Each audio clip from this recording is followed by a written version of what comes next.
All right.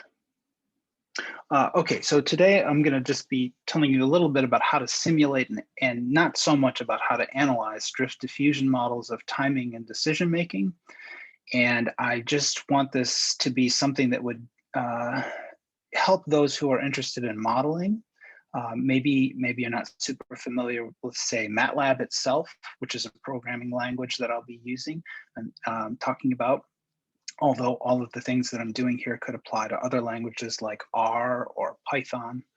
The other goal is to get people to understand a little bit about a simple class of models called pacemaker accumulator models that have a long history in interval timing.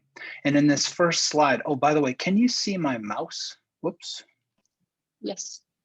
You can, okay, good. Really, the model can be boiled down almost to this simple 4 lines of code in which we first select a bunch of random variables using a Matlab a mathematical library, exponentially distributed in this case. We select these random variables and they stand for the times between spikes or ticks or pulses or whatever it is that is being emitted by a pacemaker, some emitter of events of some kind. I like to think that one possibility is that those events would be action potentials, but they might not be. In any case, you can be agnostic about that. Just select a bunch of those inter-spike times, sum them all up cumulatively, one after the other, to get absolute times for when those spikes occur. You can do that with a Matlab command called cumsum, which is cumulative sum, and it rapidly adds all these things up. And then this line here, spike values, we just count every spike as counting for 1. You could count it for 2. You could count each spike having a weight of some fraction of 1, whatever you want. I just picked 1. So this command here, ones, gives me a sequence of ones, 1 for every spike.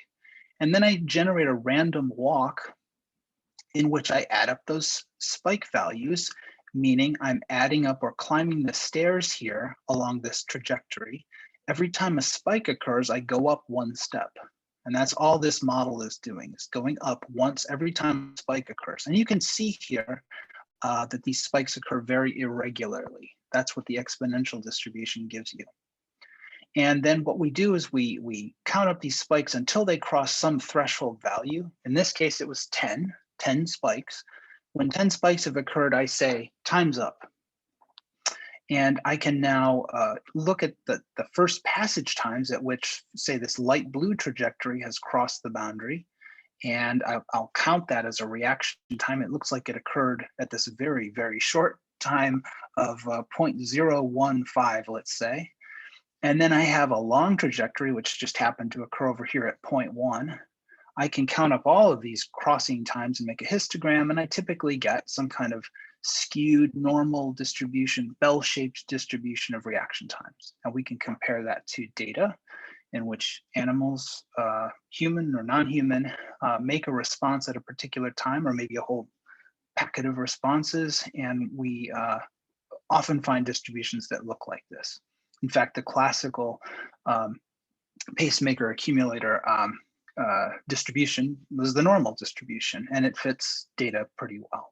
So that's the entire modeling thing right there. We're going to unpack that a little bit, maybe, and hopefully have time to look at some code in more detail, and then also generalize this model, make some changes to it.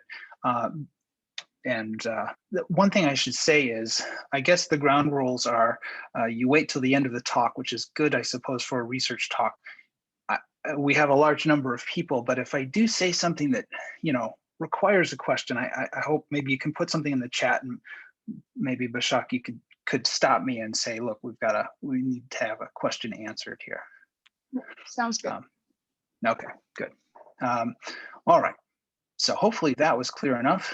The goals for today are to explore 2 different main types of pacemaker accumulator model of interval timing with reference to Matlab code. You don't have to be a Matlab expert, hopefully, and maybe this code, which is available, as Bashak mentioned, will be a reference point for you. You can go download this code. You can look at it right now if you like. In fact, In fact, I recommend if you're interested in learning this code, download it now and have it available if you have Matlab. That's the problem. Python's nice. Everybody's got Python, even if they don't know they have it, pretty much. But Matlab, you've got to buy. That's the way it is. But I'm going to stick with Matlab for now because it does have a wide presence in neuroscience and psychology. Okay, and then another goal is to relate these models to drift diffusion models of timing and perceptual decision-making, because drift diffusion models have a really strong presence in the perceptual decision-making field. And then I guess I hope that we actually do have a research question here at the end, which is to understand a key problem that faces this type of pacemaker accumulator model, and then to understand also how maybe it's not as big of a problem as people once thought. Maybe pacemaker accumulator models are a little bit more robust than people have historically thought. So here's the chapter that was actually in part of a book from the Timing and Research Forum. Well, I think there's an association, Timing and Time Perception, Procedures, Measures, and Applications. My chapter is chapter 8. You can get the code right now. Hopefully, I think that was made available already. Let's see. So for outline, we'll talk first about a curious fact about behavioral patterns and the timing models used to explain them, at least some timing models. We'll talk about how to simulate models as counting processes before we talk about drift diffusion processes, and then we'll try to relate those two models together. And my argument will be that they're really just different ways of simulating essentially the same underlying process. And if there's time, which I'm guessing there actually probably won't be, I have some slides that will allow us to connect this simple sort of counting or diffusion model with models that are more biophysically detailed that might map better onto the brain. But in my view, these models are less behaviorally constrained. You can get them to predict just about anything. They're so flexible. So that's one of the nice things about simple models, is that they're constrained in what they can predict. Maybe too constrained. We'll address that too. All right, so let's talk about this curious fact. Many of you probably have already heard about this. Scalar invariance is the phenomenon I'm going to be talking about. But first, I thought for those who, like me, when I first heard about or first got into this field, we kept talking about Weber's law. I guess I should say Weber, but I'll just stick with Weber's law for timing. I didn't know what Weber's law was, and it's a very simple idea. Ernst Weber figured this out in the 1800s. The example that I'll give you is that, let's say you try to pick which of two weights is heavier, and you get, let's say, 80% accuracy when the comparison is of 1.1 ounce versus 1 ounce. So the heavier weight is 0.1 ounces heavier than the lighter weight. And I get that right 80% of the time. Sometimes I just make mistakes. I can't really tell. But 80 is pretty good. And now I multiply both of the weights by 10. So I get 11 ounces versus 10 ounces. The difference between those two weights is much larger. It's 10 times bigger than it was before. But I'm not 10 times better. Classically, the finding is that I'm pretty close to not better at all. I'm about 80% accurate in that case too. This law was originally cast in terms of just noticeable differences. If you can barely tell that 1.1 is greater than 1, then you can just barely tell that 11 is greater than 10. This is Weber's law, that basically we look at proportions, or at least we appear to judge things by proportions, not by absolute differences. And this was applied to things like weights, brightness discrimination, sound discrimination, and it can be also turned into time discrimination. So we'll talk about that in a second, and we'll focus on that mainly. I guess Weber's idea, as far as I understand it, was that we compare things by taking ratios. Fechner, who followed Weber, advocated a logarithmic encoding of intensity as one way to get this kind of Weber law behavior. Some people call it the Weber-Fechner law, Fechner, I guess. Steve Link in 1992 and before that showed that you could get this kind of behavior from a random walk model, much like what I just showed you, where you're counting something up to a threshold. And when you hit that threshold, you respond. The random walk model had to have satisfy certain assumptions, but they're not too strong. And we'll talk about a model that does satisfy those assumptions. And we'll also now consider, in addition to that kind of model, we'll consider durations as analogous to stimulus intensities. So a longer duration is like a bigger stimulus, and we'd expect increasing noise given how we behave with large weights versus small weights.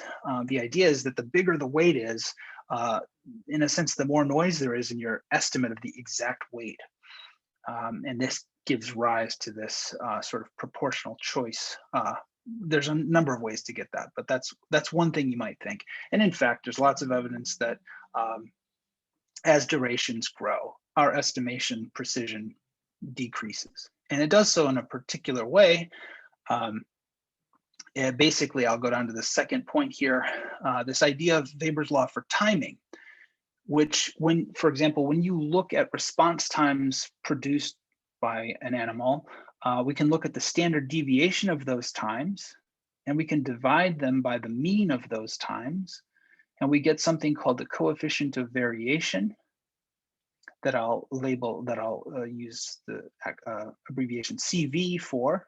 So this CV is constant, supposedly. That's the law. And it has exceptions, as we'll see. But what I want to say about that, well, I got lost there. The coefficient of variation would be constant under Weber's law.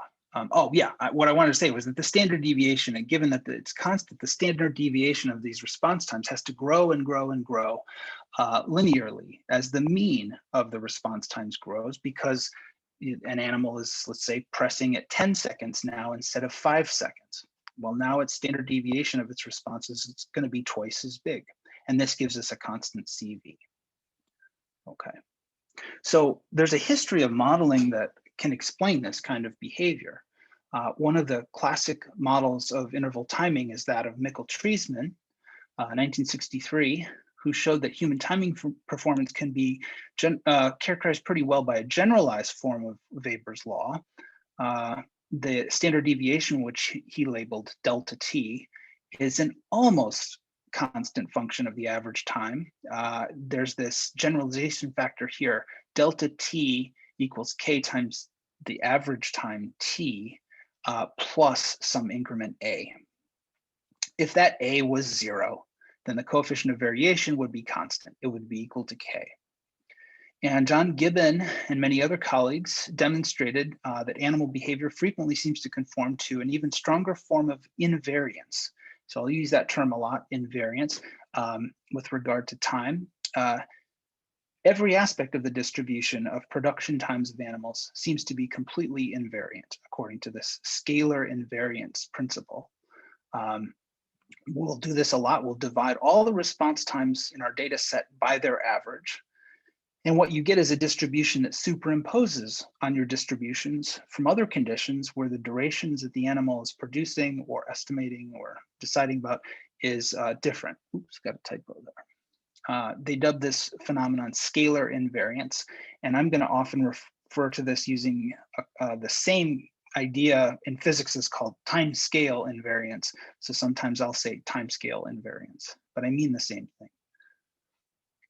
Just to show you a few classic examples so that this is concrete, here is some timing data from humans in which they're trying to press a key around either 8 seconds or around 12 seconds or around 22 seconds. And you can see that the distributions of when they actually press, these given by these symbols, is pretty bell-shaped, and the bell shape spreads out. The standard deviation grows.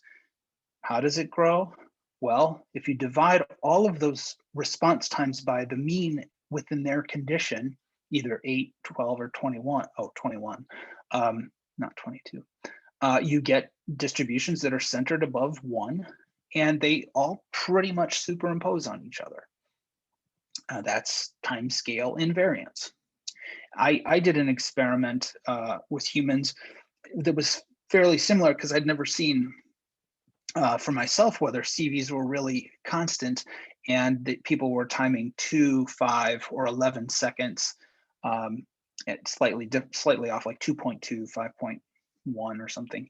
And the CVs were all pretty close to 0.2 on average. There was some variability. You could say that this CV does grow a little bit here as you get to the very long durations, but it's constant or close to constant over an order of magnitude here. So that's kind of perhaps surprising.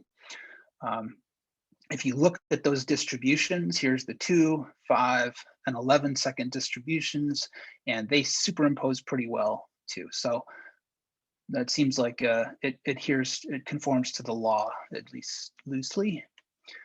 Here are some rat peak interval task time estimate distributions. I won't go into the details except to say that some rats were timing 30 seconds, some 45 seconds, some 60 seconds. When you do this renormalization, dividing all the data by their mean, you get distributions that are bell-shaped and that superimpose. Now, they always seem to have this skewness to them. There's a little bit heavier right tail than on the left. And that's actually better fit in this case by a distribution called the inverse Gaussian, which is slightly better than the gamma distribution, which is better than the typical Gaussian distribution, because these distributions here, gamma and inverse Gaussian, are a little more skewed, allow for skew. The Gaussian just has no skew, but ever. And why does that matter? Well, these distributions come right out of the models we're going to simulate. So I wanted to just warn you though, maybe CVs aren't as constant, maybe scalar invariance is not as across the board a law. It's got exceptions that prove the rule. And you often see, if you really look at a wide range, very short and long durations, that you see frequently a U shape. Sometimes it's purely declining. This Weber fraction here is really just CV. So you could say, okay, it's pretty constant here except at the edges, but what's going on with those edges? That's something to keep in mind.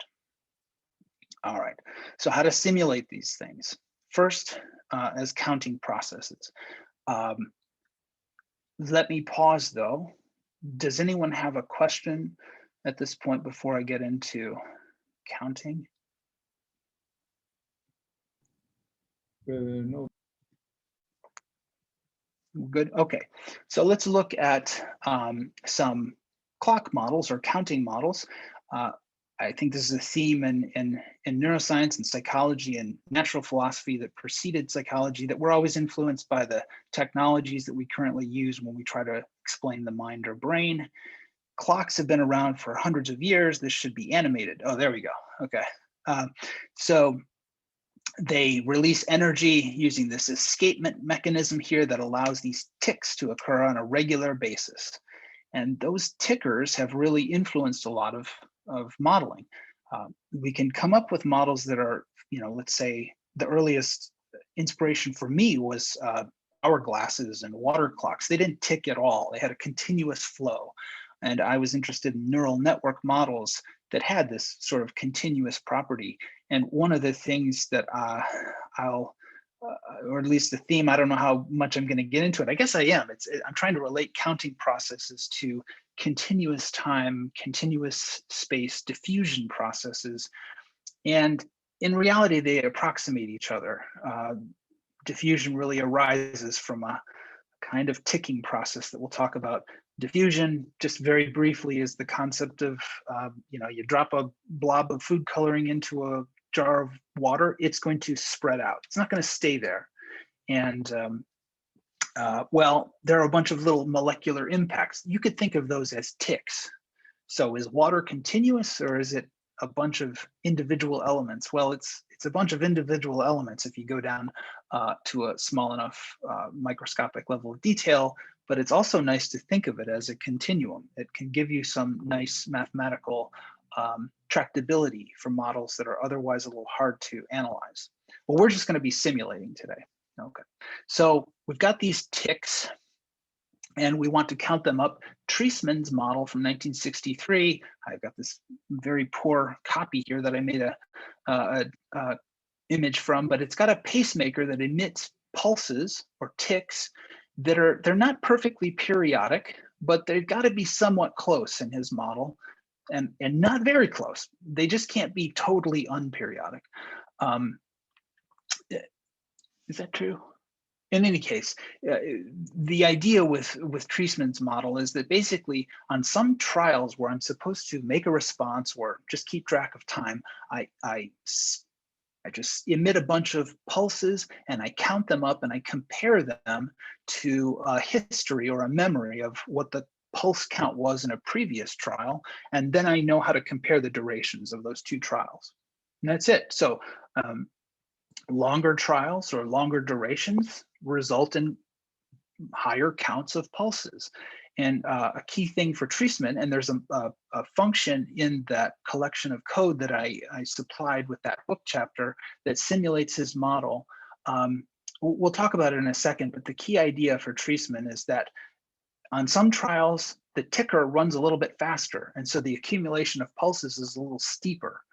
On other trials, it runs a little bit slower, and so the accumulation of pulse count is a little bit shallower. And this actually gives rise to essentially Weber's law for timing.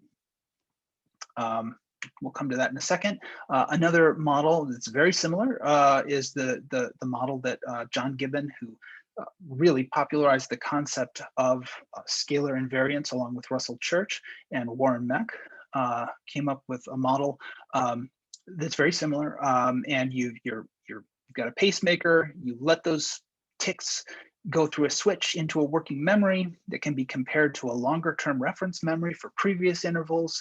And you can compare them to see when the new interval has exceeded some pulse count thresholds established by the reference memory. And that's your model.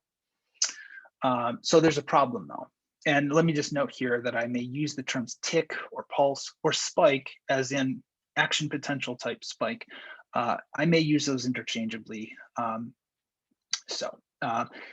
The idea is that if the inter-tick durations are exponentially distributed, which is maximally random in some sense, you know, if a tick has occurred and you know what the tick rate is, if they're exponentially distributed, you never know when that next tick is coming. It's just, even if it hasn't come in the last moment, it's no more likely to come in the next moment if you've waited 5 minutes or if you've waited 2 seconds since the last pulse. It's just very hard to predict when the next pulse is coming. That's an exponential distribution of inter-tick times. But what happens is we get non-scalar or non-timescale invariant behavior from such a model. Instead, precision gets relatively better at longer durations. And so now we can go to some Matlab code. Hopefully we can look at this and make sense of it. Well, let me just see, did I want to say anything else? Yeah, I did want to say something else. The most important thing about coding, of course, I can't go without saying this, is that first you have to do pseudocode. You have to write out your algorithm in English. If you start to code without doing this first, you inevitably wind up with problems, bugs, things that are hard to figure out. But our algorithm will be, we generate a sequence of inter-tick durations by drawing random variables from an exponential distribution, just like I showed on that first slide. Sequentially add these up or cumulatively add these up to find the times of each tick relative to the start of an interval. And then we just test to see when does the tick count exceed some criterion level. So now we'll go over to Matlab, and I will, if you have the code available, let's just see. We'll go to Poisson counter model. There we go. Okay. So Matlab is nice. It gives you, yes. Patrick, so we actually do have 2 questions before you go into your script. So the first one is, so they ask, does Weber's law work for estimation of longer intervals like 60 seconds or 120 seconds? That's one question. Well, so one of those examples that I showed with the rats was going up to 60 seconds. And my understanding is that it can approximately hold over longer durations like that. Again, what you really see though at very long durations is, and even in my human data, the longest durations, you tend to see it explode actually, but I think it does go that long, yeah. Actually, in our lab, we went up to two hours, and with mice, and it does work. So just really point it out. wow. Yeah. Okay. Yeah. And the second question is, if people produce intervals of say 2 seconds, the CV would be the standard deviation of the productions divided by the mean production, or divided by 2 seconds. They should be quite similar, but people tend to underproduce durations. Well, so my understanding, and that could be true, that people in general underproduce. I don't know though about that.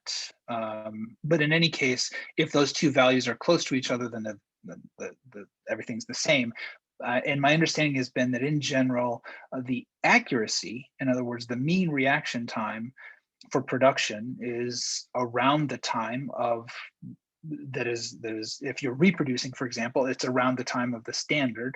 So accuracy is good, it's the precision that's bad. If there are systematic deviations in the let's say accuracy, and you do underproduce, all I can tell you, I don't know enough about the data itself to give you a definitive answer, but for the model, you have to go with the average reaction time. If the model is set to produce an average reaction time that's wrong, it will only be scale invariant relative to the average reaction time, not the intended reaction, the standard or reference duration. Okay, thank you. That's it for now. Okay, so this is just a Poisson counter model. It really comes from Creelman originally, even before, well, so this doesn't have Treisman's additions, but the idea is that you just count up these pulses. So let's look at the code. Our threshold for when we say an interval is up is defaulting to 100. We can override that if we like. The pulse rate is going to be 100. So if we count up 100 pulses and the rate is 100 pulses per second, we ought to hit the threshold on average at 1 second. And now this line of code here, by the way, I'm flying through this. If you're not familiar with Matlab, it's hard to follow that. So maybe the recording will help, maybe the code will help. And if you are familiar, this is probably too slow for you. So I'll try to do the best I can here, but we just generate in this code a bunch of spikes, more than we would want, than we would ever need. One of the problems with simulations, and you got to watch for this, is that if you're checking for first passage across some boundary or criterion level of either a diffusion process or a spike counting process, sometimes you just get by chance a process that never crosses the threshold. You can't, you either have to simulate each trajectory and check each time, each moment, whether it's crossing the threshold, which can be very time consuming, or you can pre-compute a bunch of random trajectories that are way long enough to exceed a threshold. And so that's what we're doing here. We're generating lots of spikes, many more, a sequence much longer than we generally need to cross the threshold. We're simulating 500 trials. And what we do here to simulate the model, here's that code from the beginning slide. We just generate a bunch of exponentially distributed random variables that have those characteristics that the pulse rate is basically the time, the rate of this spiking process. It determines the average duration between spikes, and we want a lot of them. That's what, say 1,000 of them or whatever it is. We accumulate their times. We accumulate one for every spike, and then we accumulate those spike values, and we can plot it out. And what we can see, and when we run this, I'll just run it, is that we will get,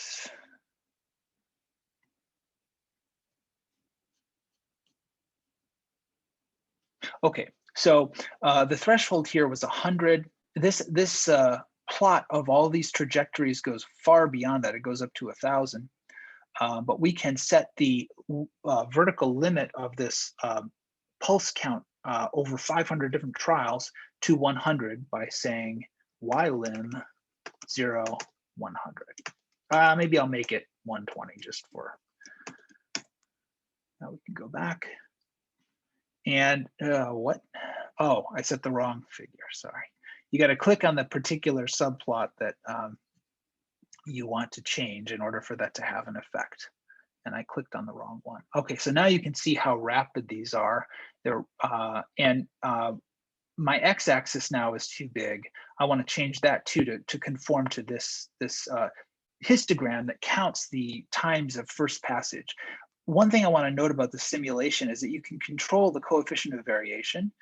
Here it's 0.1 from the simulation. There are equations that help us figure out what that CV should be. And we also compute the skewness, or the difference from what a normal distribution would give you, which is no asymmetry from left to right. And that ratio here is skewness divided by CV. It turns out that for this model, the ratio should be 2. It came out in this particular example to be 3 because the skewness, if I did 100,000 trials instead of 500, this would probably come out to be 0.2. For the diffusion process that we're going to simulate, the ratio should be 3. For Gaussian distributions, there is no skew, so the ratio is always 0.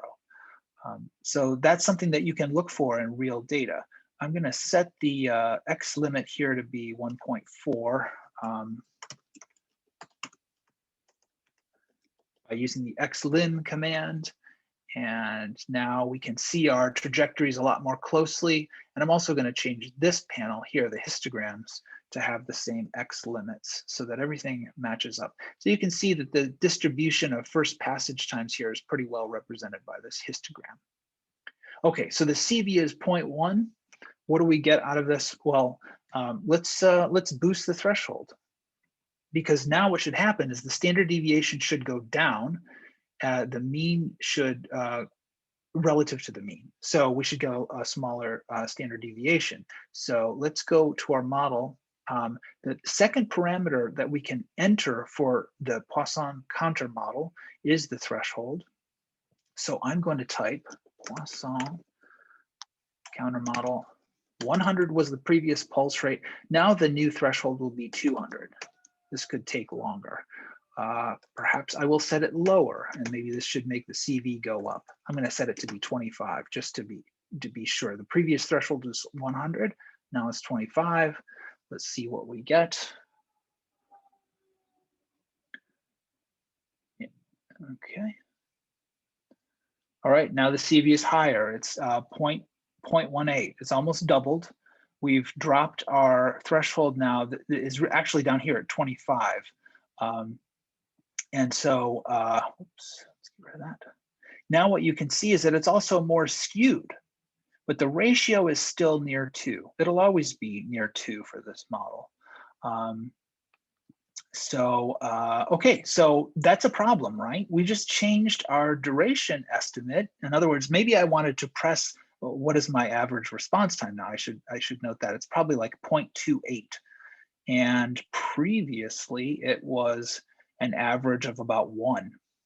So I've sped up my responding dramatically, but I've also increased my coefficient of variation. So this proves what this proves. This is not a proof. This is an example of a CV that goes down for longer durations. Okay, let's go back now to presentation. This is one of the problems. This is what's called the Poisson pattern of timing. I can see that I'm running a little behind where I intended to be, so let me jump around in my slides a little bit. So we simulated, we changed the thresholds, holding the tick count steady. What we get is this pattern here. This is the Poisson timing pattern. You've generated a bunch of gamma distributed, I guess, random variables for different durations, all using the same pulse rate and using different heights of criteria in order to time different durations. And I get these distributions of first passage times, which when I normalize them are not, they don't superimpose on each other at all. So they're not timescale invariant. And one reflection of that is that the coefficient of variation, which is supposed to be relatively constant, instead goes down as the square root of the duration. So we get this pattern here. We've just seen 2 points on this curve, but you can take my word for it. It goes down, and that's not the pattern that is usually observed, although sometimes even in Treisman's paper, there are some data that kind of look like that. Okay, so what should we do to fix this? Well, it turns out that for whatever reason, I'm not exactly sure why well, I guess it's natural. You think of a pulse emitter as just existing at some rate, and if you want to time different intervals, that is how our clocks work, right? When we want to change our timer, I want to set a 5-minute timer. I don't change the speed of the clock in my phone. I change how many clock pulses have to be counted to change the timer. But it's perfectly natural, I suppose, to keep the threshold fixed and to change the rate of the pulsing. And this was proposed by Peter Killeen and colleague Federman in the behavioral theory of timing. I believe it's correct to say that the pulses in that situation were envisioned to be changes in the behavioral state of an animal who might be grooming one moment and then exploring the side of a Skinner box at another moment. And the transition between those states of behavior are countable. And when you go through, let's say 10 of them, you realize it's time to go press a lever to hopefully get a sugar pellet or something like that. Well, if you do that, if you change the rate of pulsing and keep the threshold fixed, you do get timescale invariant behavior. The Poisson pattern is not. So in other words, what I'm saying is the Poisson pattern is a misnomer. It's only a pattern if you apply a fixed clock rate and changing thresholds. If you change the clock rate and you hold the threshold fixed, you should get something that doesn't do this. So let's try that. We can do that right now. We can, let's see, we'll change, I have to do this on the fly. So we had 100. We should get a first passage time around 1.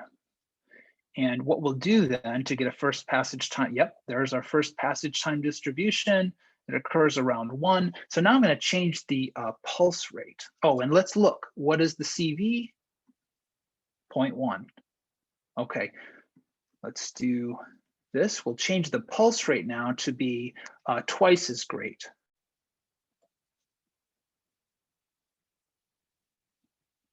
And what do we get? We get it exactly. The CV is still 0.1, but now the response times are twice as fast. We're getting an average around 0.5. And wow, that ratio is really, that's really far from 2. That's what can happen with a small number. This is 500 trials. This is still a relatively small number as far as skewness is concerned. CV is extremely robust, but it takes many, many trials for the skewness to stabilize. So 500 is not enough. So that solves the problem. That's right there. However, to get, I guess since I'm going to need to wrap up, yes, we've gone much more slowly than I hoped, but I guess the message I want to give is that in order to get a CV of, let's say, 0.1, I need to have a pulse count threshold of about 100. That would be, I mean, that's one way to get it, and reasonable pulse rates. But I mean, if I wanted to do better than that, if I was counting up action potentials, I could certainly get a much, much lower CV if I was using 1,000 hertz or even 500 hertz neuron. And suppose I was counting from hundreds or thousands or millions of neurons. I mean, I could get behavioral coefficients of variation that would be, like as small as you want. And so transitions between behavioral states make sense. And a mouse can't go through too many behavioral state transitions in a trial of an experiment, but it could probably issue millions upon millions of action potentials. So the only thing that we added, that my colleagues and I added to that model, essentially, was we added inhibitory spikes that occur at the same time. And I'll just run this because I think I'm going to run out of time here. And let's see what happens. This one just says, well, I'm going to add up excitatory pulses, but I'm also going to add inhibitory pulses. These would be like the inhibition that the brain experiences when it produces excitatory spikes. There are all these inhibitory cells that also produce inhibitory spikes. And what this gives you is an opponent Poisson model. The previous models were not opponent. I shouldn't have had that in there. They just had purely excitatory spikes. These models have inhibitory spikes as well. I hope I simulated it with it. I might have turned the inhibition off. Let's just see. Does it go down? Oh, these only went up. Shoot. Well, you can turn on the inhibition, and what you'll get is still a model that looks very similar to this, but it can produce reasonable CVs even when the spike rate is as high as you like, actually. I think I'm running out of time, unfortunately. So, Bashak, is now a good time for questions? Yes. Okay. Yeah. Actually, we do have one question. Okay. Actually, not two. So the first question is, what happens when the clock speed is randomly distributed across trials? It seems reasonable given the trial-to-trial adaptation of clock speed. Yes, you get, let's just simulate Treisman's model, because that's exactly what Treisman's model does. Oops, where am I here? I'll just run this. We wind up getting, sorry about all these panels. Let's just look at this one here. That's exactly what we just did. We counted up pulses in this blue trial. You can see that all the blue pulses are here. And so that's a fast clock rate. Here's a slow clock rate. And the trajectories don't overlap very much. And what you get is scale invariance. If I simulated this multiple times with different threshold heights, you would get something that's very close to a constant CV. So this helps tremendously. In fact, I guess maybe I would jump to the last thing that I wanted to say, which is that if you add up these spikes very high rates, basically what you get is a process that looks like a diffusion process, a molecule moving around being buffeted by other molecules almost infinitely rapidly. And what you get from that model is something that looks like this here. Am I still sharing? Yeah, I think I am, right? Which is scale invariant.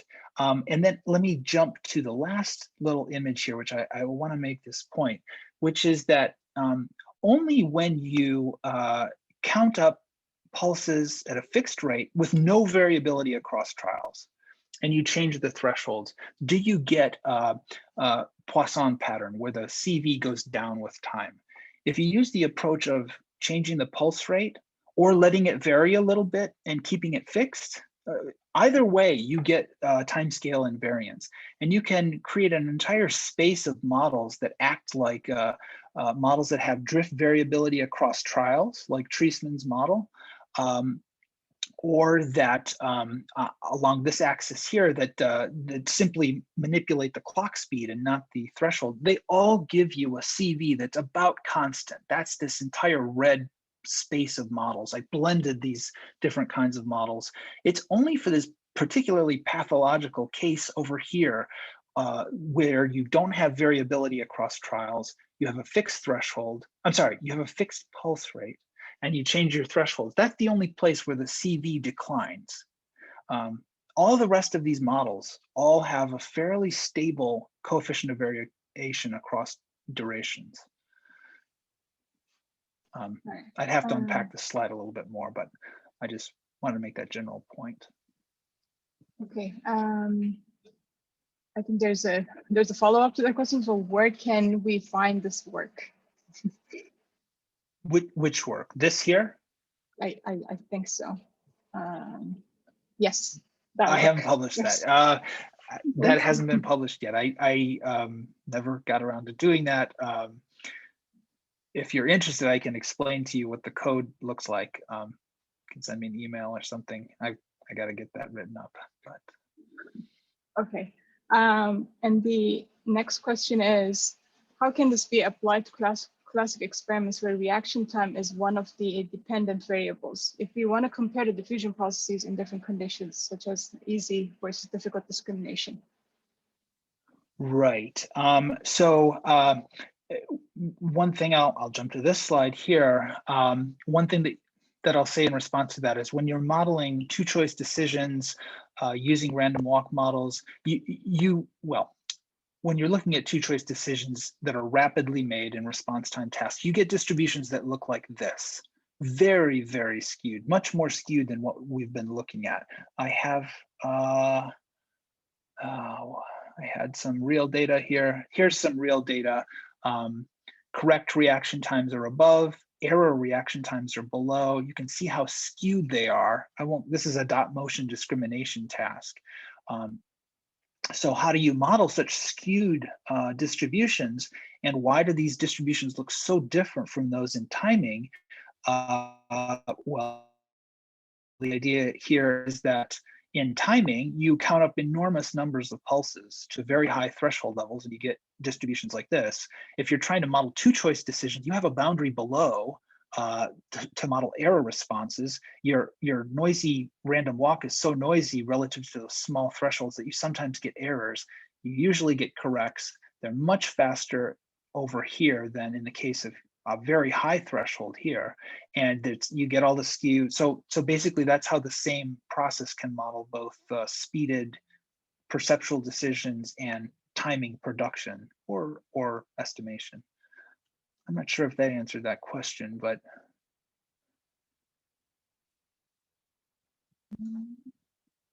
Okay. All right, so we have a question from Peter Balsam. Okay. Peter, can you unmute yourself? Oh, thanks, Pat. That was a wonderful tutorial. Oh, I thought it was just really, really clear. So thank you for that. That was great. So here's something that I'm sure maybe you thought about a lot. So the models are pretty flexible in how they produce. Or I should say it this way: the models have different ways in which they can produce time scale invariance. And one of the things I'd love to do experimentally is to really be able to tell the difference when I do a manipulation of whether it's affecting the clock speed or the boundary.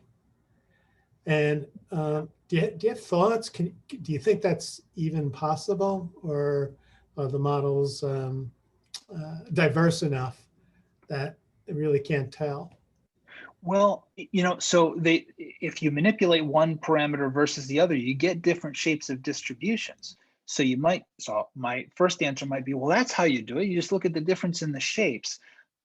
Unfortunately, I'll go to this slide here. If your coefficients of variation are not big, then the distributions predicted by classical, like scalar expectancy theory or behavioral theory of timing or a drift diffusion model of timing, they all look the same. So that means you can't really tell them apart. If you can boost the CV, that's when you can get differences between these between these three models. The inverse Gaussian becomes most skewed of all. So maybe once the CV is big enough, you get differences that are big enough such that when you change conditions, the normal is always going to be normal. Let's say let me say, suppose I made my threshold go up because I have trained the animal to be a little more conservative or a little less likely to less impulsive, or I'm a human, I'm trying to be more accurate in my decisions or estimates or something like that. Then my CV should go down. My average, let's say, response time, I suppose, might stay the same, but I've now boosted because I boosted my threshold, but then I also boosted my drift to accommodate that change. So I still produce the timing response at the correct time, but I've now made myself count up a lot more pulses. I had to speed up my pulse rate and I have to count a lot more of them because I'm really trying hard now to be precise. Well, my CV should go down in that case. So I would need a little more time to unpack that, but I think that's where you would get these changes in the shape of the distribution, but you'd need to do a lot of trials. And unfortunately, you'd have to have a situation where the CV is pretty high. For humans, 0.4, you've got to do something to make the task really difficult to get to distract them, perhaps. In fact, I tried to do that in the psych review paper that I showed you a figure from earlier, and I was not able to distract people very much from the timing task, but I probably just didn't do a good enough job at that.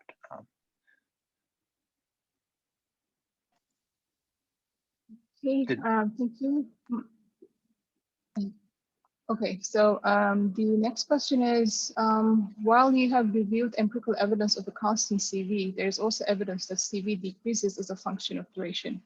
Can you or existing models account for this? Well, that one would be relatively easy, I suppose, to account for, since you could then say, well, I just don't have very much variability in my clock speed, and what I'm doing is I'm adjusting my threshold. Then you're going to get a CV that goes down over time, and you will get improved relative precision for longer durations. Yeah, that's one way to get that pattern. I would say that although that pattern is seen, I think you just as frequently see that CVs go up for very long durations. At least in my human data, I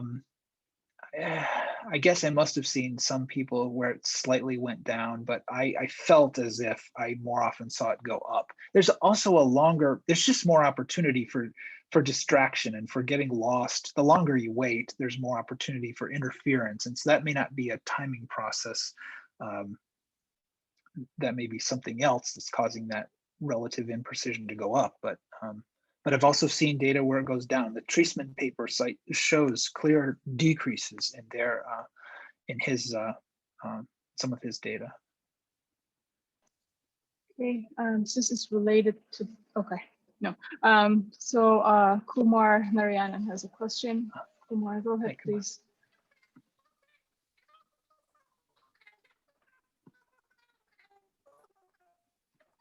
I'm not hearing anything. I'm not sure. Should I be? I'm also not seeing anything because when I share.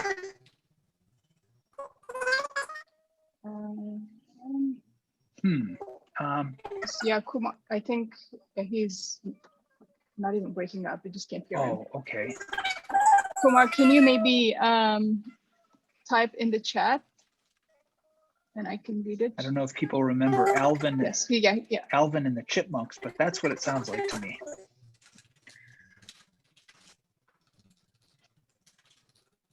Okay, while we wait for that, Kumar, I'm gonna unmute. I'm gonna mute you. Sorry, Kumar. Okay, sorry. All right, there are a couple questions now. So he says that he's wondering about the diversity of neurons. What if each neuron was different? Yeah. So now you'd have to. Well, so how are they different? I think the main thing is. So he also says like different firing rates or distributions. Right. Okay, so if a bunch of neurons are firing at different rates and they're contributing to together they are the pacemaker. No problem. That's you just look at the sum total of spikes that are coming out, and it doesn't matter those differences. You could just model it as we've done. I think the real problem is when they're not independent of each other. So if your spike time is correlated in any way with my spike time, it's not just our rates, but our actual times of spiking, which is what you would get from any more detailed leaky integrate and fire type model, or more detailed than that. You get spikes happening. These systems tend to synchronize their spiking. And in fact, this is why we say we need inhibitory spikes in our model. We don't prove this, but we assume that we have inhibition. And the reason is because if you don't have inhibition, what you get is this spike synchronization in most spiking models. And in fact, in real human and non-human animals. If you take away inhibition, you get seizure activity and spreading activation and synchronizing spiking, and it's horrible. So this may be what inhibition is for. All it does in the diffusion model and basically the diffusion approximation of the behavioral theory of timing model, where you've also got inhibitory spikes. These inhibitory spikes just make your behavioral performance worse than it could be. So you shouldn't have it. There's no reason behaviorally you should have it. The reason we have it in the model, it's necessary to get realistic CVs, but we claim that if you don't have it, you have epileptic seizures, essentially. The inhibition in many models of low-level detailed models can be used to cancel synchronous spikes. So if two excitatory neurons are spiking at the same time, that can drive an inhibitory neuron that says, okay, we need to silence this synchronous activity. And that fast spiking can actually stop this spreading synchronization. So that's why we say we need to have the inhibition. But it's the independence or lack thereof that really makes a difference. If neurons are very non-independent, the assumptions of these models really start to break down. And I'm not sure actually what is predicted in that case. Okay. So going back to the CV issue, there are a couple of questions, again, in comments. So one is, could we say that CV is an index of attention or distraction? And kind of related to this, we also have this other comment where they say, yes, that's also my puzzle too. It seems to me that many of the models you mentioned didn't really take into account other cognitive processes underlying time, such as subjective shortening or memory contamination. Yeah, so I assume I think I'm still, by the way, I can't see anyone's faces. I can't share my screen and see the gallery in Zoom. I think it's because of the application I'm using. So, so hopefully you can all still see these coefficient of variation plots here. The idea that I had, and that it follows ideas by Mech and students, and probably others, but that, you know, increasing inattention might be modeled as pulses that don't get that don't get added to the spike, to the pulse count, or pulses that get added that shouldn't have gotten added, and that should increase variability. Even adding extra inhibitory spikes increases variability. So attention ought to be modeled as, presumably, as a noisier accumulation process. I wasn't able to actually distract people enough to see if that's what happens, but I think there's a lot of evidence that attention is going to increase the CV. Other cognitive factors, such as shortening and things like that, or Vierort's law, for example, where I'm supposed to press a button between, you know, I'm reproducing intervals perhaps, and I'm reproducing 2 seconds up to 8 seconds. I'm going to kind of average out my press times just to be safe. Let's say, I don't know why, but Vierort and other people have found that, well, you tend to regress towards the mean. If you're aiming for 2 seconds, you might do it at 3. You wouldn't do it at 1. You've never seen any intervals that are shorter than 2, so you gravitate toward the mean. That would be a very reasonable thing to do. Jazieri and Shadlin had a paper showing that this kind of effect would be exactly what you would expect under certain assumptions if you were using Bayesian reasoning about what is the most likely duration I should produce. So that's something that relates to the external suite of different intervals that you're trying to produce or estimate. And you're uncertain about those. So it makes sense actually to kind of be in between 2 and 8. You shouldn't be up at 12 and you shouldn't be down at 1. So those are factors that how would you implement them in this model? They'd just be add-ons. you'd say, you know what, I'm gonna boost my drift rate perhaps when, or my accumulation or pulse rate when I think it's, when it's really low, I'm gonna artificially boost it a little bit just so that I'm more likely to be correct. And when it's really high relative to most of the trials that I've experienced, I'm gonna lower it a little bit. You could implement that as just an add-on feature, and no doubt this is what something like this is what happens given this Virort law type behavior that's appears to be very robust. Okay, thank you. We have a couple more questions. The next one is a diffusion process psychologically plausible because the accumulated information can temporally decrease, which means we would psychologically go back to the past? I'm sorry, a little bit. Could you repeat that? Okay, so is a diffusion process psychologically plausible because the accumulated information can temporarily decrease, which means we would psychologically go back to the past? The accumulated information can temporarily decrease. To be honest, I might need some clarification about that question. I don't quite understand. I'm sorry. Maybe we could get some. If whoever asked it wants to clarify, and we go to another or something Ross, like that. I was asking this question actually. Okay. If you look at the diffusion process as a Wiener process, then of course, on average, you would increase the accumulated information. But on a trial by trial basis, the accumulation could, increase, and then it goes towards to zero again. Now, if the accumulated information is a representation of your perceived time, that would mean that you go forward in time and then you go to the past again. Yes. Can you see? Yes. Okay, now I get it. Yeah. So I wanted to show you what happens when you include, well, I guess I did show you some examples of accumulation where, here's an example where if I zoom in here, let's say can I do this? I'm going to annotate. Well, I'll pick this spot right here. Oh, that's not what I wanted to do. Sorry, hold on one second.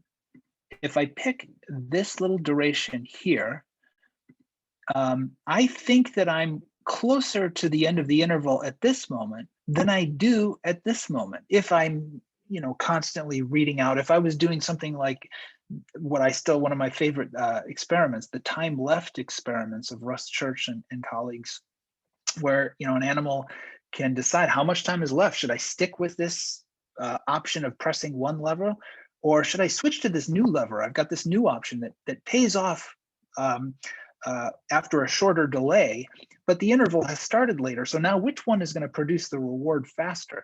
Well, this process says, if you ask me right at this moment, I think I'm pretty close to, if you can still see my mouse, like right here. At this moment, I think I'm closer to the end than I do later. Yeah, that's a prediction of the model. And so how would you test whether this is in fact like you've just gone back into the past in a sense?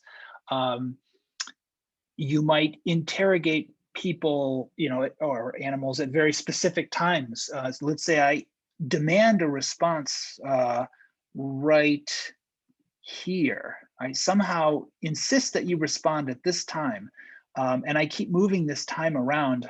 Well, it's tough to say. I mean, I guess the prediction of the model is, I don't know how you would test it, but the prediction is you think you're closer and then you have a change of mind. You say, no, actually, I was wrong about that. Less time has passed than I thought.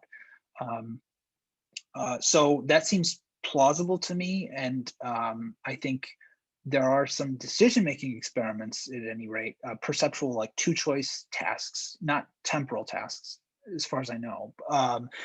Where you ask an animal, even a monkey, you can change your mind. I've shown you the stimulus and I can allow you can either change your mind. I give you a second chance. Or humans, obviously, respond. Tell me what you think, which of two weights is heavier? Okay, now you get to respond again. Do you change your mind? people sometimes do change their minds. And I can imagine that people would fluctuate in things, but not by so much. I mean, this example right here is oops. So there's a little bit of a period where time just seems to have paused, but it's only on one trial. So it'd be a very rare thing, but it probably, the prediction of the model is that it would occur. Maybe time-left experiments would be the kind of experiments that could test this. You ought to see something. I have to unpack that. I don't know what the prediction exactly would be, but sometimes you ought to exhibit behavior that suggests that you think less time has passed now after a previous time where you thought more time had passed, if that's not too convoluted. Does that seem reasonable, or? Yeah, I'm not sure. I mean, this is the reason why I actually like Poisson processes or accumulation processes, because you always goes forward in time. If you know the accumulated information is just a representation of time.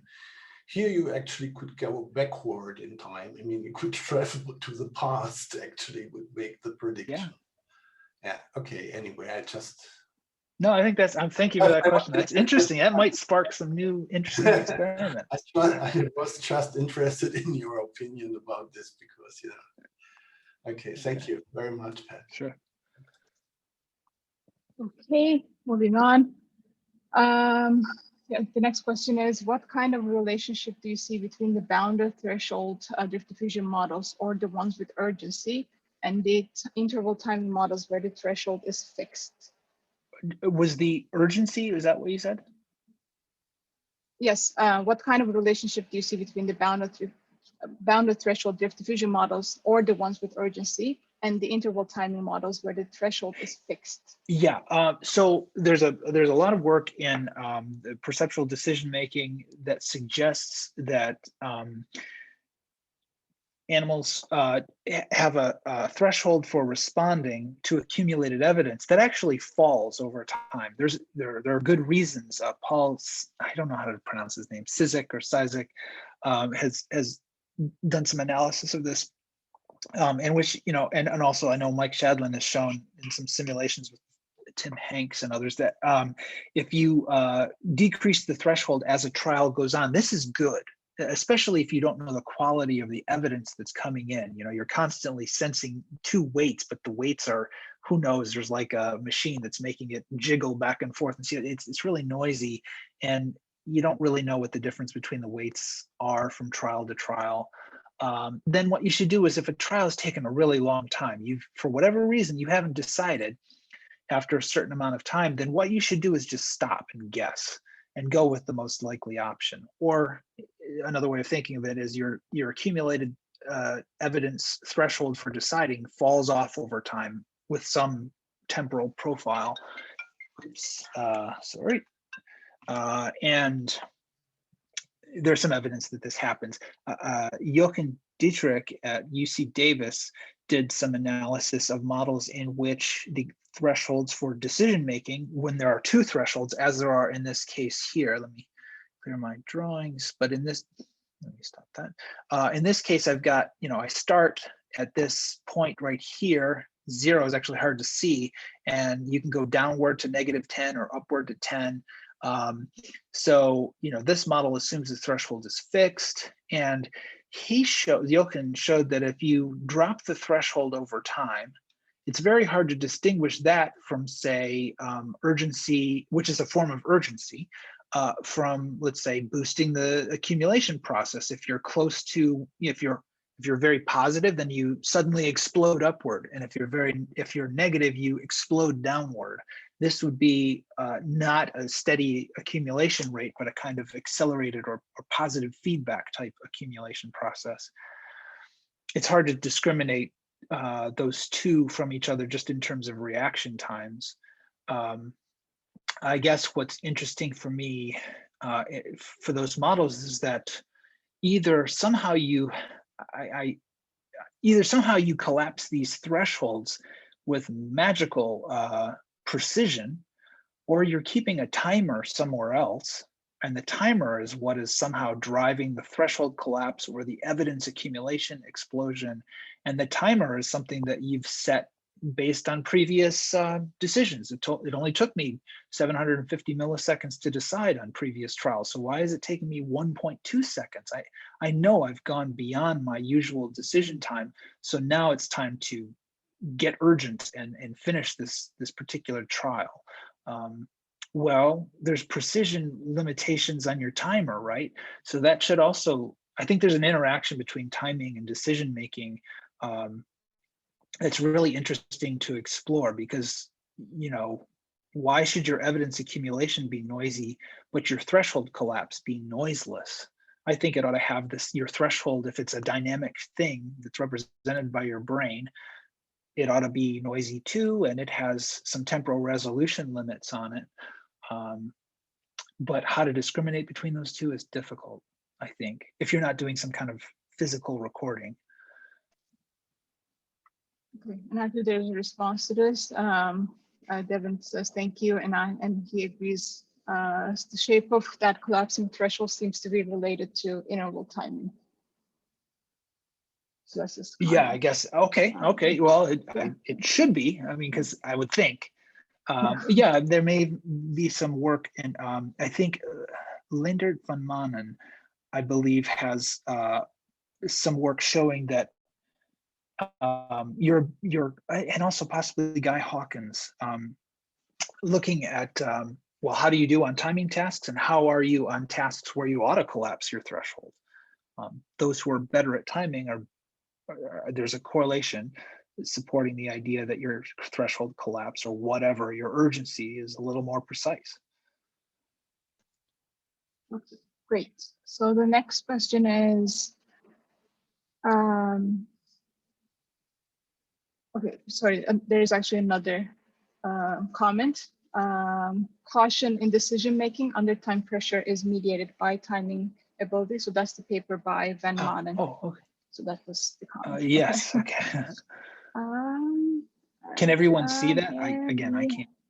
Yes, yeah. It's all in the chat. I don't know why I can't see that. Yeah. Okay, so the next question is, so we have a big brain. So in principle, by averaging across many clocks, we could get very high precision. I guess here the question is, why are we not able to reach some theoretical maximum of precision? Yeah, that's a great question. I've always wondered that. If that's what you're doing, then you ought to be, well, so what are the limitations? If the spiking of individual neurons is independent of the spiking of others, maybe the rates are related. If I spike a lot, you spike a lot, perhaps. But when specifically we spike is independent. It's just determined by some rate parameter.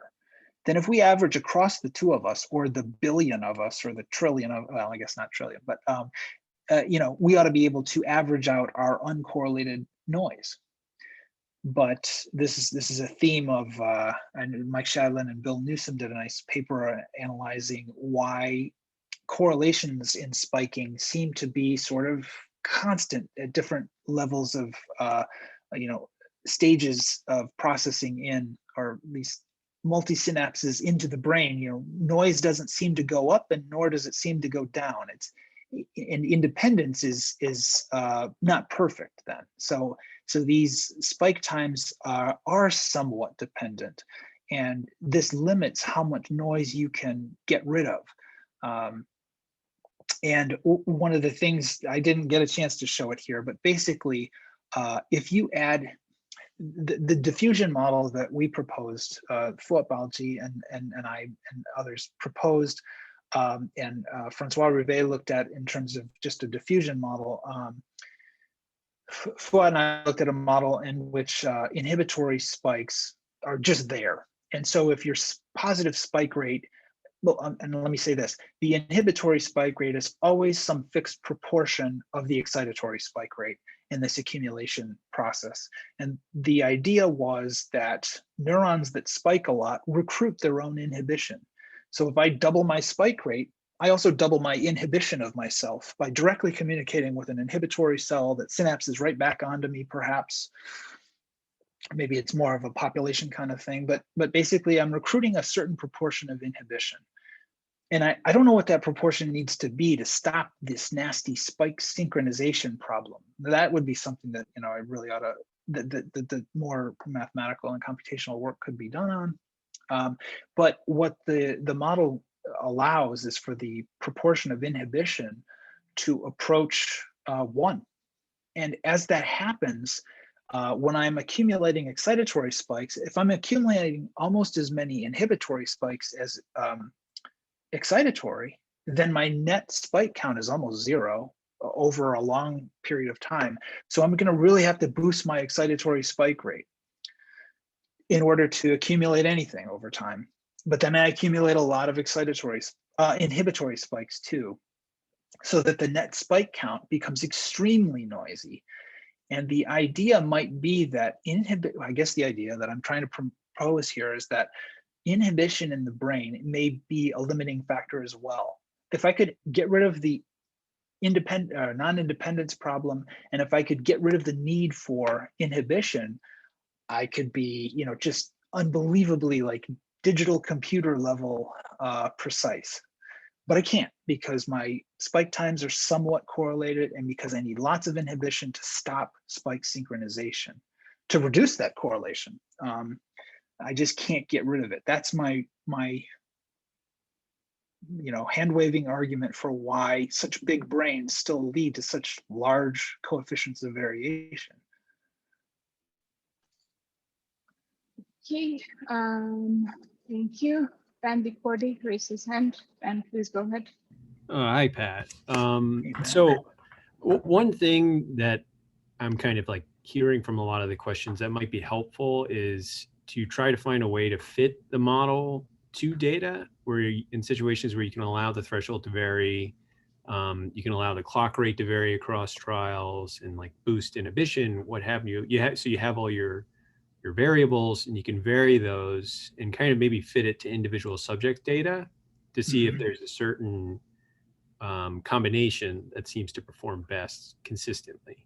Have you thought about that at all? Yeah, there's a fitting function in that that goes along with that book chapter that should be provided.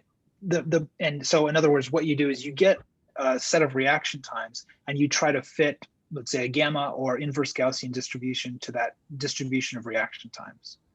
And you can get out parameters that you can relate to the accumulation rate and the threshold. What you can't unambiguously get, in other words, what makes it really tough of the opponent fusion is that you can always, let's say, double the spike rate, double the threshold, you get the same behavioral prediction. I don't know if you can still hear me. Can you still hear me? You're breaking up a bit. Now, I think. yes. Now it's better. Yeah. Okay. Yeah. Sorry, I can see that it says my. Yeah. So there are certain parameters that you can vary that'll produce the same behavioral predictions, and that's kind of an issue. Yeah, it's an identifiability issue. You don't know if I just increased. It's related to Peter's earlier question. If I change some parameter values, does that make an unambiguous change in my predictions? And unfortunately, no. Now, if you could go in and make some kind of estimate of the proportion of inhibition to excitation, if you had that, that would pin down the other parameters, which you could then fit using the fitting, fitting an inverse Gaussian or gamma distribution to the data. But you need to pin down something somewhere before you can do that.